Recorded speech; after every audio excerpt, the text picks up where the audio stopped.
John Novak.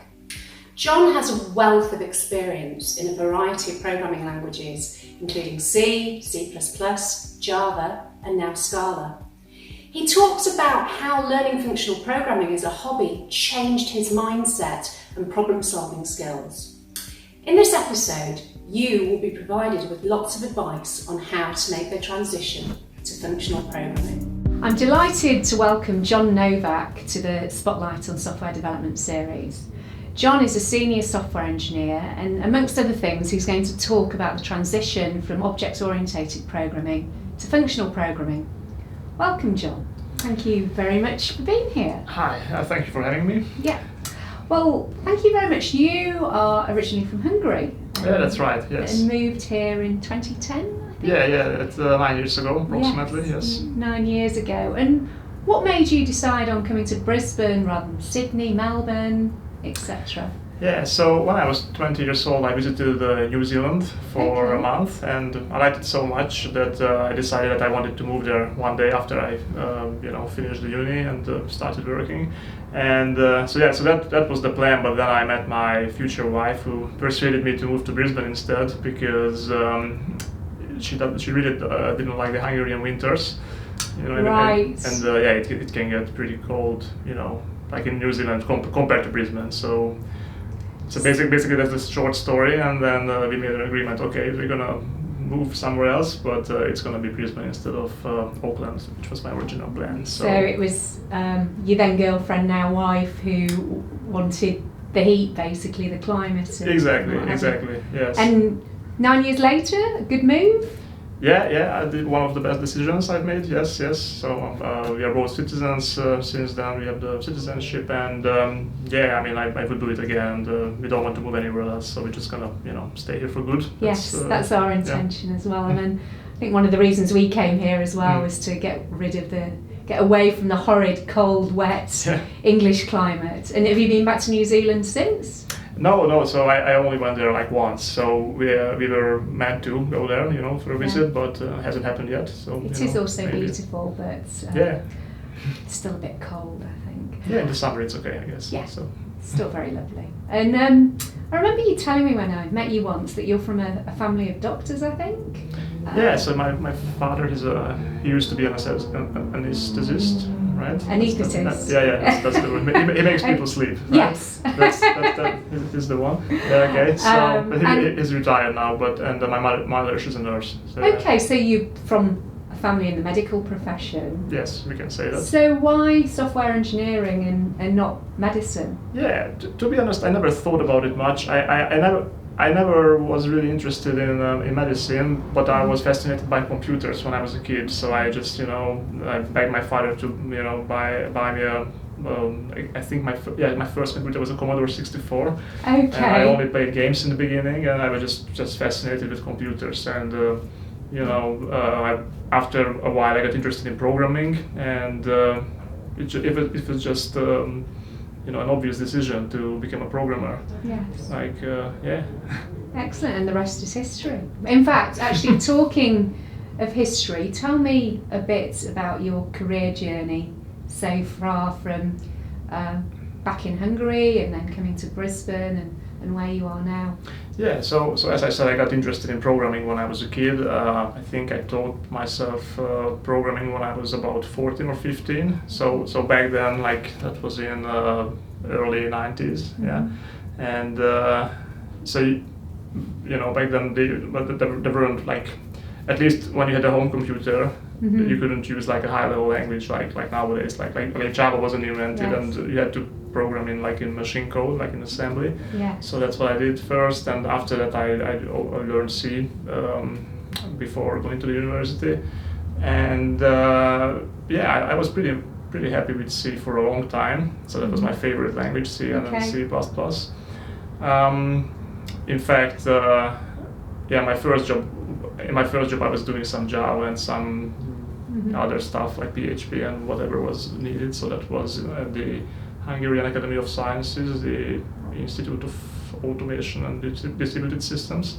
This was in Budapest. That was in Budapest, yes. But I really wanted to program in C, right, professionally. So in my second job, I worked at General Electric Healthcare, So which was a software that controls what's it called, like diagnostic imaging, for X-rays and MRIs, yeah. So basically, it's for radiotherapy treatment, right? So that was I had to use C in that role, in that job. But then I saw Java becoming more popular, and I was just really interested in just Java in general, and also some of my colleagues told me good things about Java, because so the whole system was written in C. Like the mid 2000s. Yeah, that was in 2000. No, that was in. So I finished uni when I was in 2003. Yeah. So I worked at the Academy of Sciences for 1.5 years, then at General Electric for another 1.5. So that was basically in 2004, 4-ish. So I started using Java in 2005. And so basically I got interested in it because I saw it becoming more popular, and also some of my colleagues told me that some of the problems that you had in C++ and C, they didn't exist in Java land. So you get like nice exceptions and everything, like error handling, when something goes wrong, not just the program crashes and then you spend hours or days figuring it out. But you've got that deep understanding of how to solve it, I guess, from the layers of C++. Yeah. So basically, when I was using C, like most of the time was spent on trying to catching or fixing bugs which just don't happen as easily when you use Java. Yeah. So after having spent a bit of time, fixing all those bugs, you get a bit tired of it, and also you have to, like in C, you have to manage the memory manually. Then you have all these, but like in Java, you just have a nice error message, like an null pointer exception. In C, your application just blows up, and you have no idea what happened. So it makes the programmer's life easier, But you've got that kind of transition, I guess. Well, the thing is, if you know C++, like Java is kind of easy to learn. It's more like a simplification of C++. It's more like a subset. Of course you need to like, it has its own quirks, or it has its own Java specific things that you need to learn. But conceptually, it's you can think of it like it was basically sold to people as a simplified C++. Yeah. So it's really easy to pick up. So this was back in 2005. Yes. So by then you'd finished at, what was it called, General Electric Health? Yeah, General Electric, the healthcare division, yes. And so where did you go on next from there? Yeah, so my next company was smaller Hungarian company, like Hungarian-owned, that basically developed custom software for telecommunication companies. And interestingly enough, they used to use C++ for a long time, but they were transitioning to Java because it was harder to find C++ programmers. So it was actually handy that I could just, you were the perfect candidate. My first tasks were just to port existing C++ code to Java. So it helps if you understand C++, not just you learn both things at the same time. So so I was pretty happy with Java for a long time. And interestingly enough, when I joined, a couple of people were leaving from that company who were dissatisfied with Java, right? And they told me some of their complaints, but it didn't make any sense to me. So it turns out that they were very much into functional programming. They wanted to introduce it to that company, but they just said no because they wanted the whole company to use Java because it's easier to find developers and so on. So this would have been 13 years ago. Yeah, 13 years ago. Yeah. But these people were so dissatisfied they just left and started their own company. And I was like, these crazy people, like what are they thinking? Because I don't know, Java is a nice language. Why would they use anything else and so on. So for a long time I thought, okay, it's a. Did you keep in touch with them, by the way? The guys that went over to Yeah, a little bit, and they also they just kept basically telling everybody how much better functional programming is, and Java is not so good, and whatever, You'll realise it one day, did they say? Yeah, and I always thought, they're a bit crazy, you don't have to take them too seriously, But the thing is, so as I said, I started with assembly programming, like, very low level. And later I learned that one of these guys, he also had a similar background as me. Like, he started, with home computers, and he was very much into assembly and C. And that got me thinking that for some reason because I was very much into this low level like programming, like very hardware level, and I thought, okay, so if he was into that kind of stuff that I was, but somehow then he decided that functional programming is something worth doing. I figured, okay, so maybe he's not so crazy after all. So that got me a bit interested, like what maybe I just So I just don't understand like what's it about. Yeah, I don't know, like to be honest, I got interested in actually learning about functional programming when I moved to Australia, so about 5 years later. Yeah. And I so is there still in your head a little bit that what they'd said to you back in 2006? Oh, like what these guys said? When they said, forget Java, you want to do functional programming. I mean they just said things like, which is becoming more and more important, that so like CPUs aren't getting faster, they have relatively, like, nowadays they don't get really faster, but they have more CPU cores. Mm-hmm. And essentially, to make your programs faster, you just can't, rely on can't expect. So, I write just any code, and in 3 years, the speed is gonna double. Like that was the case for a decade or a few decades. But nowadays, that's not happening. Like, the speed stays pretty much the same because of physical limitations, but there are more cores. Like basically, when you buy a phone or whatever, there's not just one single process CPU in it, but like nowadays, I don't know, 4 or 8 or something. But the number is gonna increase, and it turned like 16, 32, whatever. That's the pretty much the only way right now with the current technology how to increase the performance, like not by making it faster, but making it more parallel, so it has more units of execution. Yeah.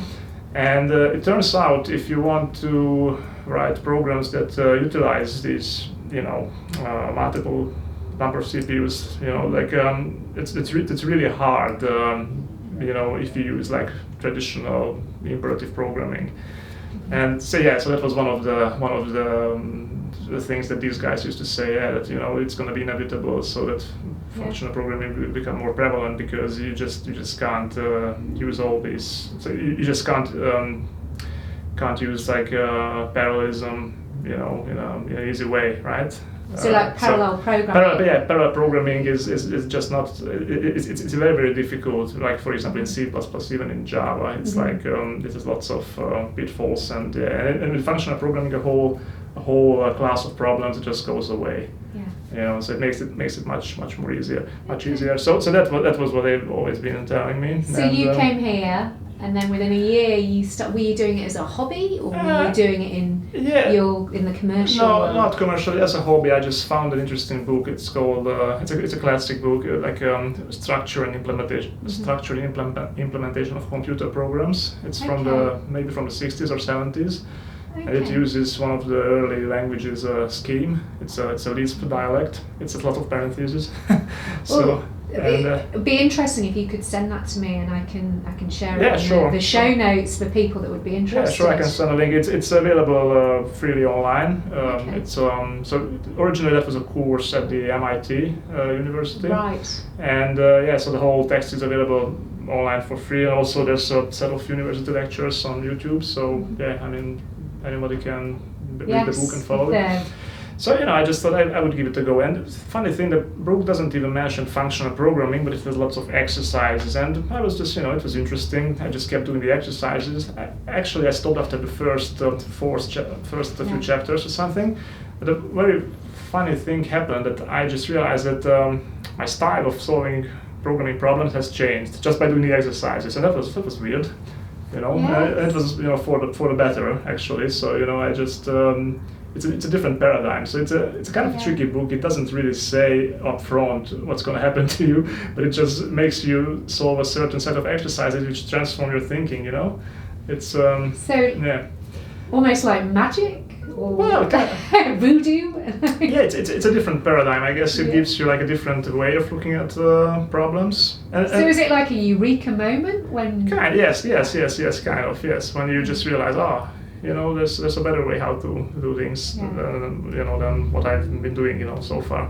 And so that got me interested, and but still I realized I can't really use that at work, because Because where were you working at this point when you had this eureka moment? at that point I was at Suncorp. Okay. Yeah, so going back to your daily tasks feels kind of I don't know, like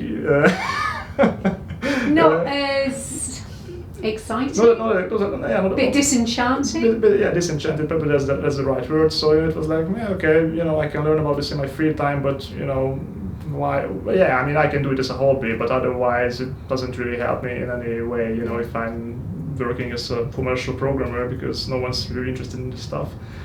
That's what I thought then, but then years later, I just realized that functional programming is kind of becoming more, I don't know, more trendy or something, more popular in some ways, or I don't know whether it's necessarily trendy. I think fashionable, maybe in some way. Companies adopting it. I think from my experience, companies wanted people who did functional programming as a hobby because they were really, really good programmers. Yeah. But you won't be able to use that functional programming in your work. Yeah, which.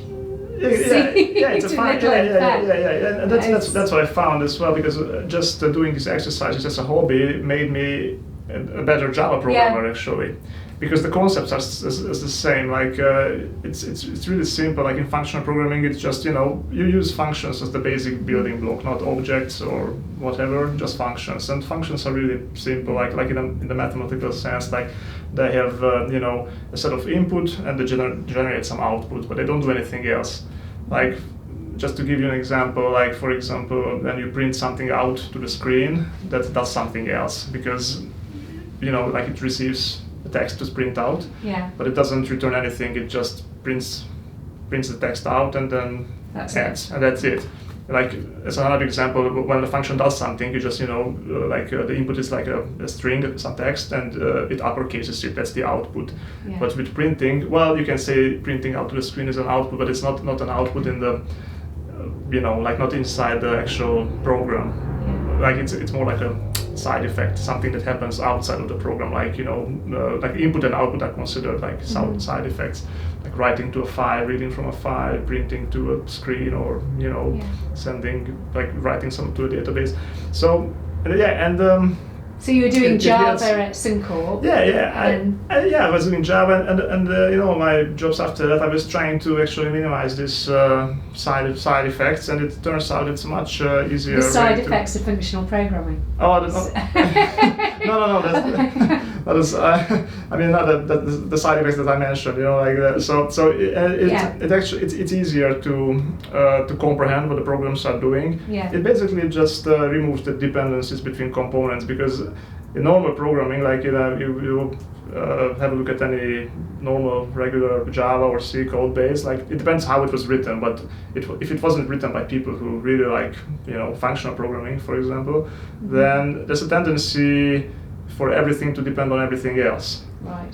Just imagine, like with functional programming, it's like you have to talk to one person, right? So you just, because he has the information, right? But with traditional programming, you have like hundreds of people, and you have to talk to each to each single person. What, like Chinese whispers? Yeah, kind of. So you just get lost, in all the dependencies and information. So I think this was said by someone else, but I always keep saying, like, you have to be a very smart person, like almost like a genius, to not to make mistakes when you're not using functional programming, because you have to hold so many things in your head, right? Okay.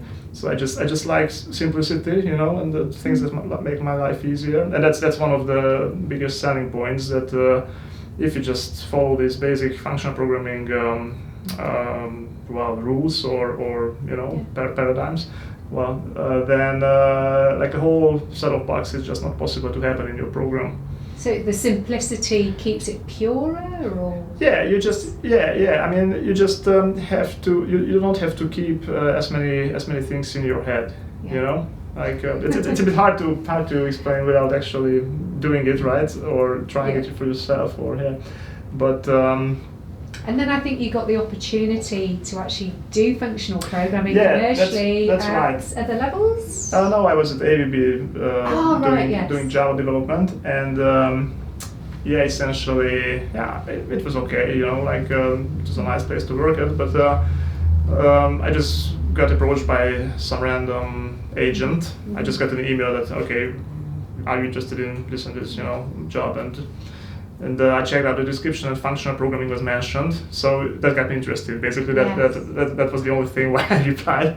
And it turned out that the company was looking for someone who's interested in Scala. So they weren't looking for a Scala developer, they were just looking for someone who has an interest in Scala or Haskell or any functional programming language.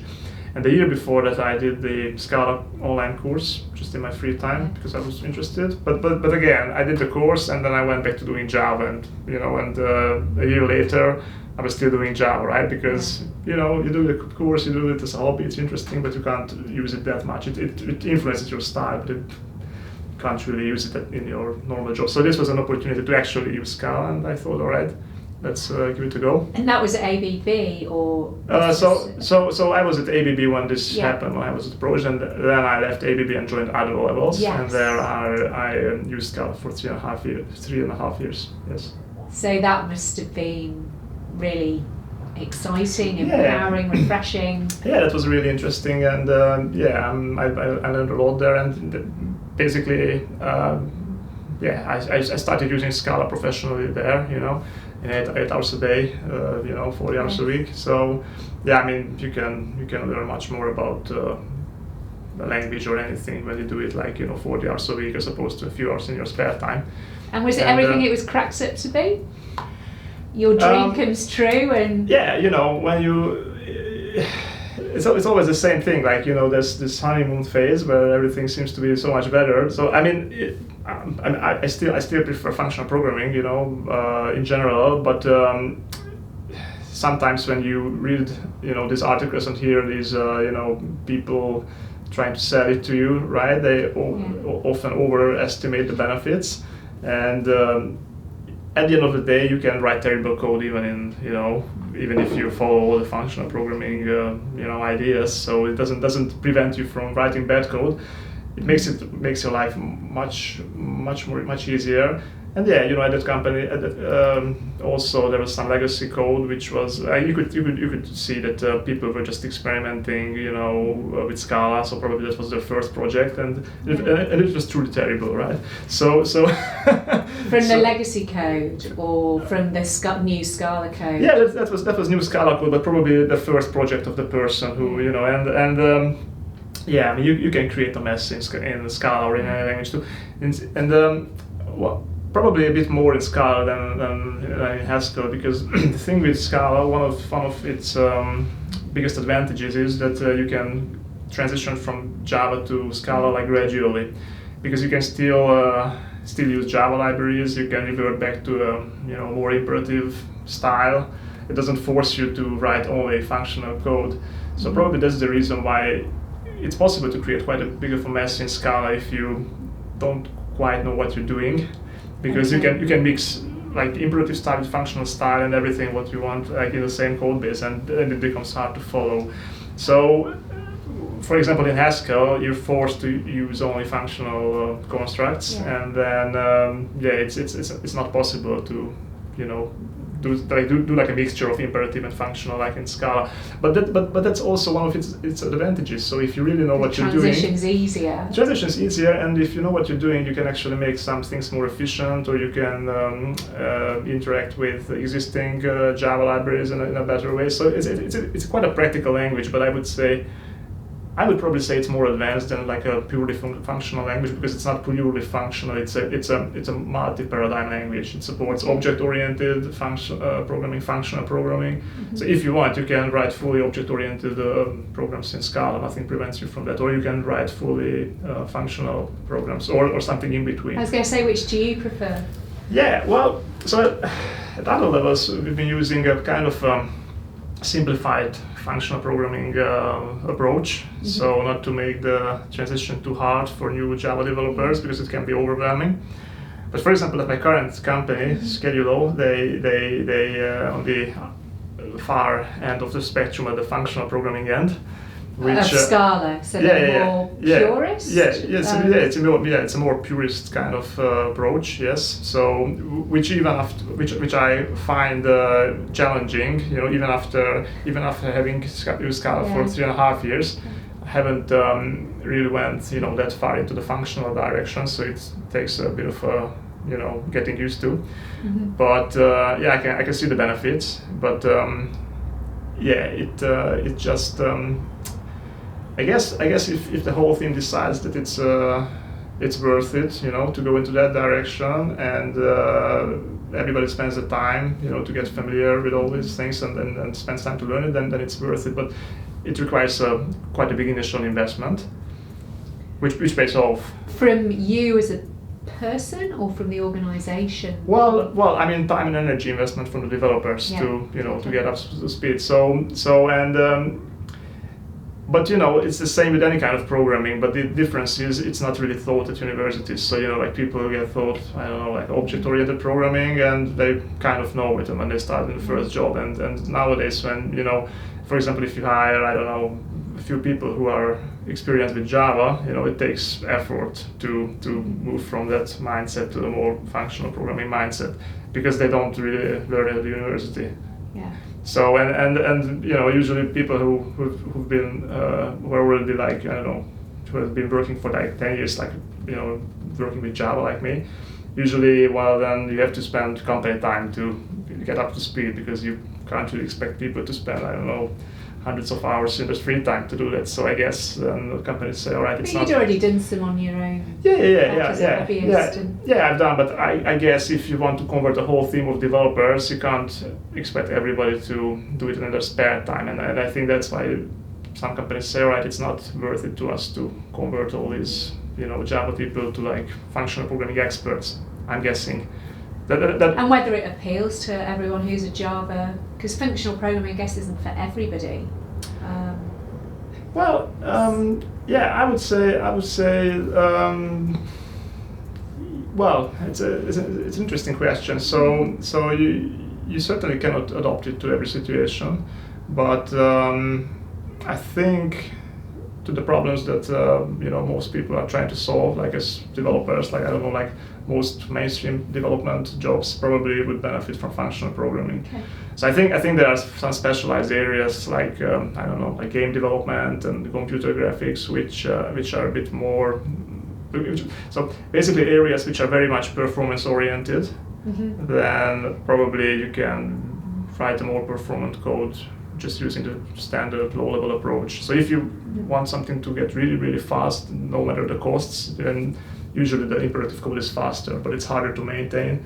It's easier to make mistakes and so on. So that's why I'm saying, like, in most programming jobs, like ultimate speed is not the most important factor, but more like maintainability and to be able to reason about the code and to understand it and so on. So like clean code, basically, like if clean code is more important than the ultimate performance, then functional programming is a good, it's a good choice. If you need ultimate speed, which is rarely needed in most programming jobs, then probably it's not the best choice. Okay. But in game development, that's what they do. So they just do very low level stuff, and they don't use Scala there. They use C and C++, and So yeah. So to summarise, if you were to do it all again, would you follow the same technical route that you have done? Yes. Or how would you do things differently? Yeah, I mean, I would definitely get into functional programming again. I think one of the drawbacks of the current, maybe you can say, education system, or how they teach programming is that, well, I don't know what's happening right now at universities, but when I was at the university, so it was mostly just about imperative programming. Mm-hmm. So and if you're not exposed to these concepts, it's not something that you would just figure out by yourself, because it requires a more abstract way of thinking. So, but yeah, I mean, I highly recommend it to everybody, and I think it's getting more important and more prevalent. And I think there will be a point where it will get a bit more mainstream than it is nowadays. Yeah. Because as I said, I mean, you can't. It's one of the most effective ways of doing parallel programming. And one of the primary reasons why it's becoming more popular nowadays is because there's an increased need to be able to write parallel programs. Absolutely. And you know, and it requires a different kind of thinking. So people naturally who are used to another type of thinking, they try to minimize the effort. They don't want to learn something new. But because the existing mainstream approach, like imperative programming, it's kind of a disaster. You're trying to do parallel programming, so you can't reason about it. Like it's incredibly hard, almost impossible. So basically, it's so hard that people just can't really do anything else than to move on to something better. Yeah. So I think it's kind of it will be kind of forced upon people anyway, whether they like it or not. So, as a final comment. Yeah. If somebody decides they want to move from object-oriented programming to functional programming, what would be your top 3 tips to go about doing that, whether places to learn or what would your advice be? Yeah, I mean, Scala is probably, if someone knows Java already, Scala is probably a good language to get started with. There are a couple of good books, like, the book Programming in Scala. I can't remember the title, but basically the guy who invented the Scala language, he has a book about Scala, so that's quite a good book. And I've forgotten his name. Martin Odersky, a Swiss guy. So yeah, he was really like a university PhD person, like a professor. So he invented the language like 10-15 years ago. And also there's another book called Functional Programming Simplified, which is really aimed at people who who have some programming knowledge, but who know basically nothing about functional programming. So it really explains everything in detail. So that's a good one. Yeah. So I haven't really used much else than Scala and Scheme, and also the book that I mentioned, Structure and Implementation of Computer Programs. It uses Scheme, so that might be a bit too much for some people.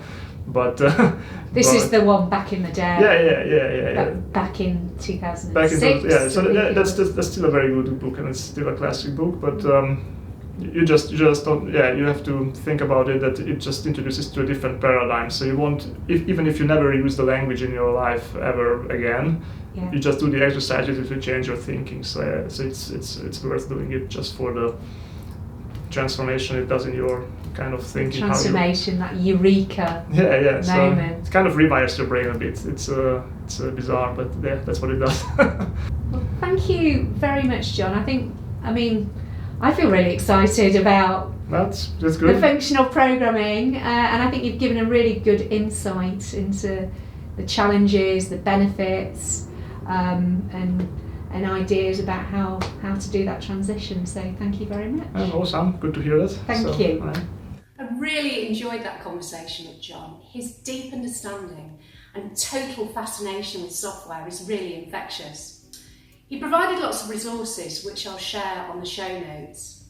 Don't forget to subscribe, like and comment on YouTube or on the podcast. Until next time.